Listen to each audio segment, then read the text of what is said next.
지금 한국에서 고등교육 수업에서는 이런 팀 프로젝트나 발표 활동이건 휴먼카스비 이 전반 수업에서 중요하게 활용되고 있기 때문이다. 저도 유학생으로서 이런 환경을 처음 경험해봤을 때 한국어 활용 수준이건 단순한 의사소통을 넘어서 학업 성취도랑 학습 동기 이런 큰 영향을 미친다는 점을 느끼게 되었습니다. 그래서 번역문에서는 이런 한국어 활용 수준이 학습 동기를 통해서 학업 성취도에 이루어지는 과정을 강조하고자 합니다. 다음은 연구 목차는 선언 이론적 배경, 연구 방법, 연구 결과, 결론의 진행, 그리고 마지막에 진행과 그 순서를 진행하겠습니다. 먼저 연구 필요성에 대해 말씀드리겠습니다. 지금 오늘날 세계화 큰 속에서 국가가 우수 인재 유치를 경쟁 심화되면서 그리고 국내 대학들도 이런 교육 경쟁을 강화하기 위해서 유학생 유치 정책을 적극적으로 추진하고 있습니다. 여기 교육 통계를 따르면 2025년에 국내 유학생 수는 25만 명을 넘어섰고 2027년까지 한 30만 명 유치를 목표로 하고 있습니다. 그런데 이런 성장 이면에는 외국인 유학생들이 학교 부적응이나 언어, 문화 자격 경관으로 이런 정도 타락이라는 문제가 존재합니다. 특히 현재 대학에는 단순한 지식 전달을 넘어서 토론과 팀 프로젝트와 같은 상호작용 기반 협력학습을 필수적으로 요구하고 있습니다. 그런데 주입 교육에 익숙한 많은 유학생들은 이러한 협력학습 환경 내 큰 어려움을 여전히 겪고 있습니다. 그리고 지금까지 기존 연구들은 주로 한국어 능력이 학업 성취도에 미치는 직접적 영향에만 주목해왔는데요. 그런데 협력학습에서 이런 중요한 것은 단순한 언어 지식이 아니라 사회 전반적 지식을 파악하는 데도 그 정보를 다루고 소통하는 한국어 수준, 활용 수준인데요. 이에 따라서 번역국에서 유학생 한국어 활용 수준이 학습 동기라는 심리적 기제에 거쳐서 실제 학업 성취도로 어떻게 이루어지는지 그 경우를 통합적으로 분석하고자 합니다.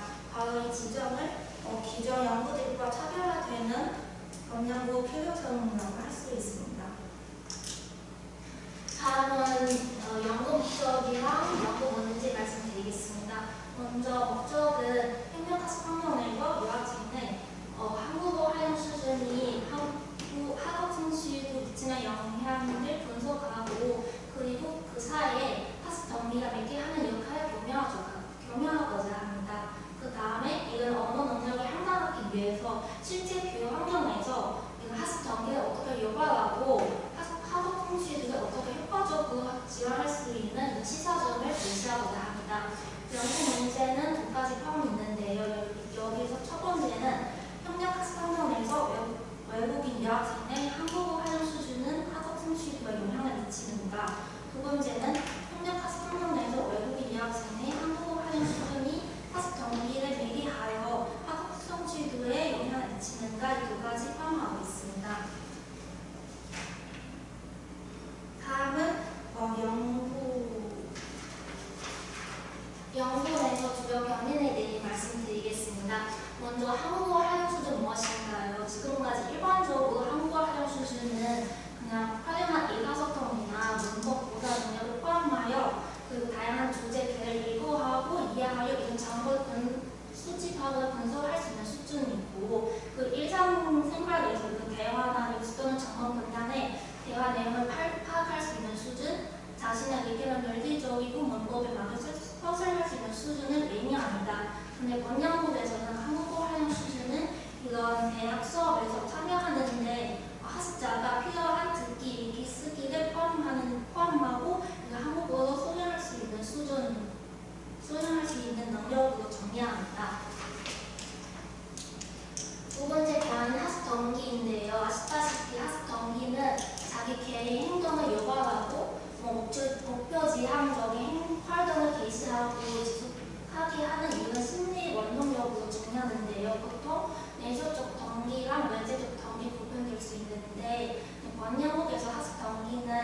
이런 외부인 유학생이 협력학습 활동에 참여하도록 행동을 유발하고 학습 목표가 달성하도록 노력을 지수시키는 원동력으로 정의합니다.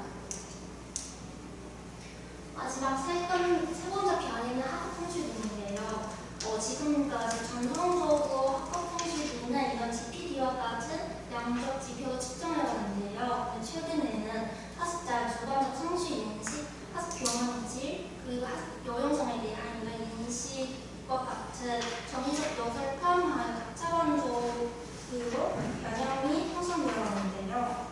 원영국에서는 이런 학업 성취도는 협력학습을 통해서 덕출된 학습 성과에 대한 학습자 주관적 인식으로 정의합니다.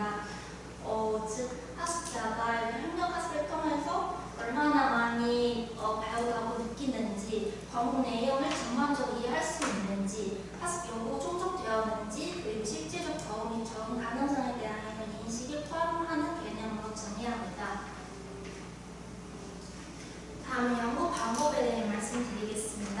먼저 연구 모형인데요. 앞에서 이론적 배경 살펴본 것과 같이 여기 한국어 활용 수준 분석 병렬로 한국어 활용 수준은 정립 병렬로 학업 성취는 분석 병렬로 구성하는데요.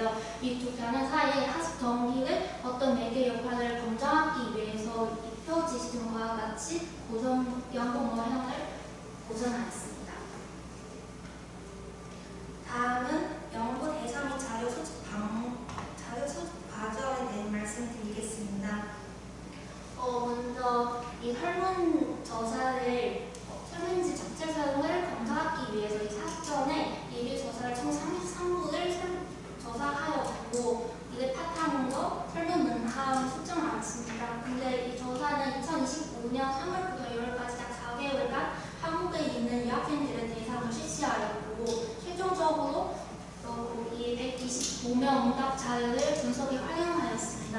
여기 응답자 특성 살펴보면 성별의 유학생 수는 67.4%로 삭제하였고, 그리고 학위 과정에서 학부생 수는 40.4%로 가장 많았으며, 그 다음에 석사 과정, 박사 과정 순으로 나타났습니다. 그리고 한국어 능력 나타내는 토픽 등급 경우는 여기 거급 수준 학습자가 57.4%로 과반수 차지하였고,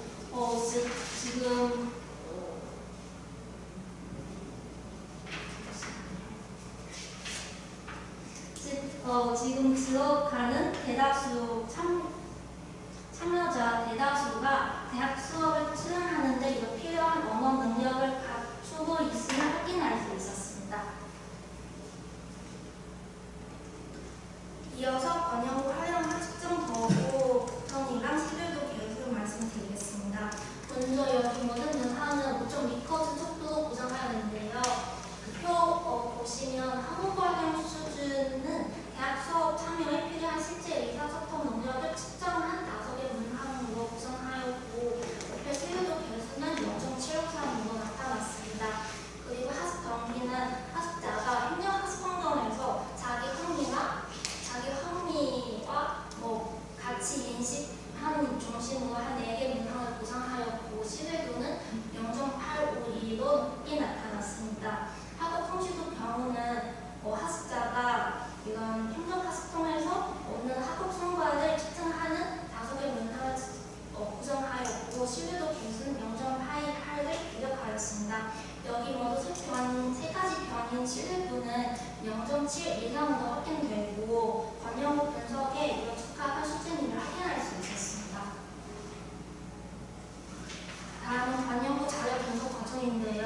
먼저 수집된 데이터는 모두 SPSS 24종류 프로그램을 활용하였고, 처음에 신뢰도 검증하였고, 그 다음에 이 변인 간 기초 관계를 검증하기 위해서 기술 통합 분석이랑 상상 전략 분석을 검증하였습니다. 이어서 다중 효율 분석을 통해서 각 변인 간 영향력을 검토하였고, 그리고 번역 후 핵심 예계효과 검증하기 위해서도 SPS 프로세스 매크로 모델 4를 활용하였습니다. 95 신뢰도 특히 간접 효과 통계 여기저를 확인하기 위해서 여기 우정을 테스트 랩핀 실시하였으며 95% 신뢰 구간을 기준으로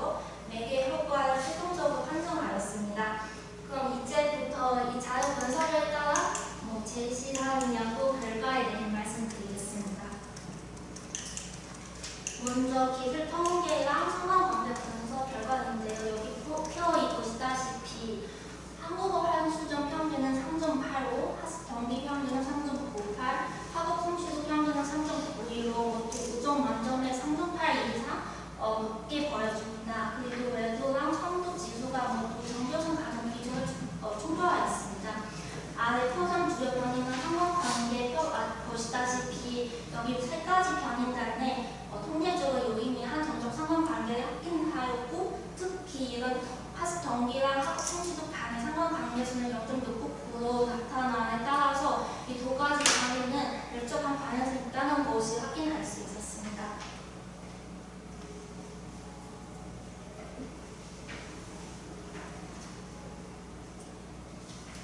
다음은 전공부 핵심의 학습 동기 매개 효과를 검증하기 위한 PV 분석 결과인데요. 여기서 총 3단계 구분되었는데 1단계에서는 정립변이 한국어 활용 수준은 매개 변이 학습 동기 또 통계적으로 유의미한 영향을 미치는 것을 확인하였고 2단계에서는 한국어 활용 수준은 정적 변인 학업 성취도에 또 이런 직접적으로 유의미한 영향을 주는 것으로 확인되었습니다.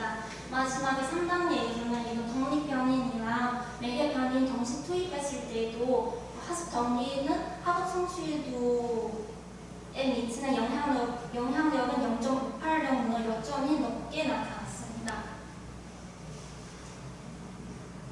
다음으로 한국어 활용 수준이 학습 동기를 통해서 학업 성취도에 영향을 미치는 이런 간접 효과 유의선을 검증하였습니다.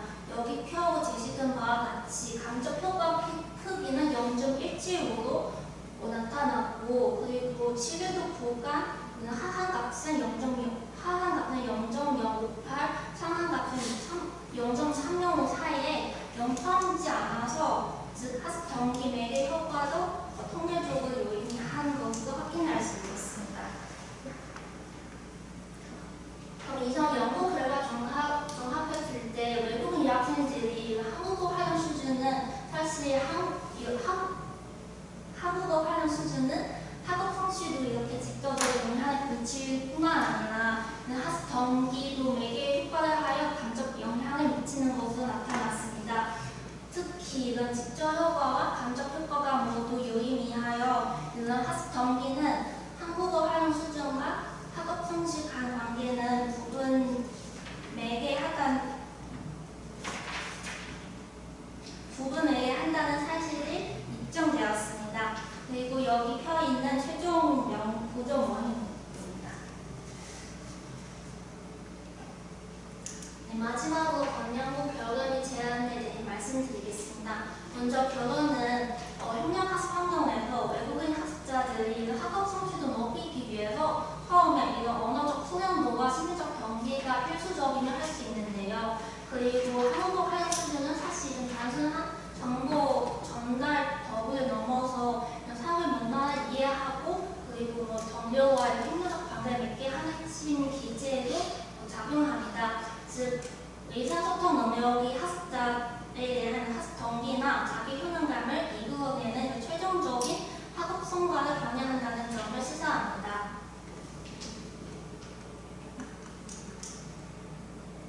이러한 결과는 앞에 결론에다가 두 가지 지원은 말씀드리겠습니다. 먼저 정책적 측면에서 한국어 능력 시험의 개편을 제안합니다. 지금까지 이 한국어 능력 시험 기존에는 듣기, 읽기, 듣기 평가 항목을 벗어나서 지금 대학생에 대한 협력 학습 활동을 할 때 실제 말하기 평가 항목을 강화해야 합니다. 그리고 두 번째는 교육 환경이 제도적 측면에서 이 학생 맞춤 적응 지원도 필요하다고 생각합니다. 여기서 예를 들면 아시아 출신 여학생들에게 교수자 주도형만의 익숙한 경우가 많아서 그리고 이런 팀 과제 할 때 심리 부담 줄일 수 있는 전략이 필요하다고 생각합니다. 그리고 대학 초기부터 이런 다양한 발표 기회를 제공할 수 있고 한국인 학생의 이런 1대1 매칭 지원이나 사무 지원 동아리 등 이런 사회적이나 학업적 지원 네트워크를 구축할 것을 제안합니다. 끝으로 번영부 제안점이랑 한국 연구 방향 말씀드리겠습니다. 사실 번영국에서 설문조사 할 때 외국인 유학생들 대상으로 했는데 중국 유학생 이런 기준 오파 결과 일반화하는 데 다소 제약이 있다고 생각하고요. 그리고 이에 따라서 향후 연구 방향에서 이런 표본 다변화를 통해서 국가별 경향 있는 분석이 이루어져야 할 것입니다. 그리고 학업 성취도도